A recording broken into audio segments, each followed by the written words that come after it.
ஒரு விவசாயி தன் வயலில் தினமும் உழைத்து வந்தான்.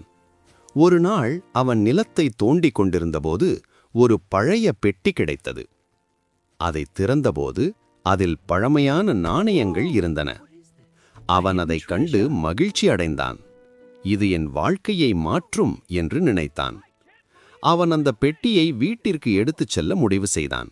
ஆனால் அவன் அதை யாருக்கும் தெரியாமல் மறைத்து வைக்க நினைத்தான். அந்த இரவு அவன் அந்த பெட்டியை மறைக்க ஒரு இடம் தேடினான். அடுத்த நாள் அவன் அதை எடுத்து பார்க்க வந்தபோது அந்த பெட்டி அங்கே இல்லை. அவன் அதிர்ச்சி அடைந்தான். அவன் தேடி தேடி களைத்தான். பின்னர்தான் உணர்ந்தான், அவன் மறைத்த இடத்தை மற்றொருவர் பார்த்து எடுத்துச் சென்றிருந்தான். அவன் உட்கார்ந்து அழ ஆரம்பித்தான். அவன் நினைத்தான், நான் இதை பகிர்ந்திருந்தால் இது போகவில்லை என்று.